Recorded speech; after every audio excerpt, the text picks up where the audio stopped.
السلام علیکم ورحمت الله وبرکاتو.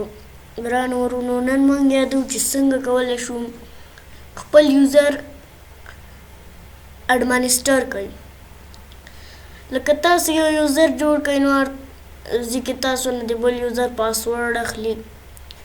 هغه یوزر لکه مثال ستاسو د ورور د پاسورډ یې یاد نه وي، تاسو د هغې د لارې بل یوزر جوړ کړی او تاسو نه پاسورډ غواړي، څه به هردم ته ورور ته وایي چې د دې ته پاسورډ ورکړه. نو هغې دپاره تاسو باید چینل دې وبخښئ کمپیوټر دی یا یوزر دی اډمنسټر کړي.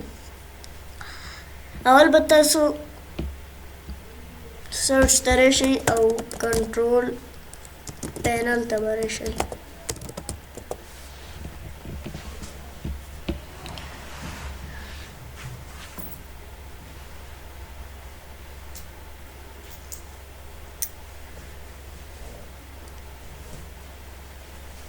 نو چې کله تاسو کنټرول پینل خلاص کړو نو د صفحه به تاسو راشي، تاسو به په دې کلیک وکړئ او لارج به یې کوئ.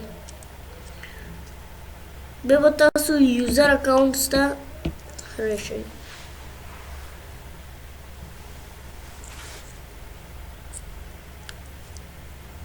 یوزر اکاونټس ته چې تاسو راغلی نو منیج انادر اکاونټ به ووهئ.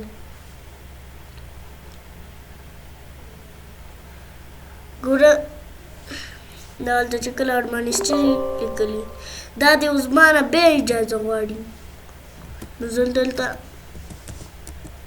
بل یوزر کوډ ورکوم.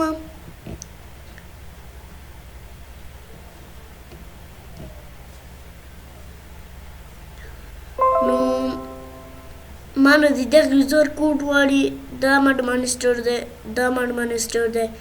د دې یوزر نه ما دا یوزر جوړ کړو، دا مې بیا اډمنسټر کړو. د دې نه بیا ما دا جوړ کړو، خو دا مې اډمنسټر کړی نه دی. د دې نه ما کریټ کړی و، دې پاسورډ اوس غواړي. نو زه غواړم چې دا اډمنسټر کوم سره ما نه پاسورډ ونه غواړي، نو تاسو به په کلیک وکړئ. اډمنسټر یعنې ستا خپل یوزر چې او چینج د اکاونټ ټایپ باندې به کلیک وکړئ. اوس ما سره سټنډرډ دی، زه غواړم اډمنسټر کړم. چینج اکاونټ ټایپ دا دی زما اکاونټ اډمنسټر شو. اوس که زه هر ځای کې غواړم مخکې وګوره دلته چې راغله ما نه اجازه واخیستله.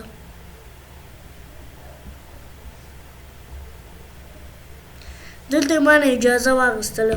اوس چې زه پرې کلیک وکړم اوس وګورئ مخکې د مزمن سېلاب کوډ غوښتو، اوس د خپل یوزر کوډ به ورکړئ. دلته مثال لیکمه زه خپل یوزر کوډ کابل 2025 ما سره اټومیټیکلی راغلی. نو دا اوس موږ نننی درس خدای په امان.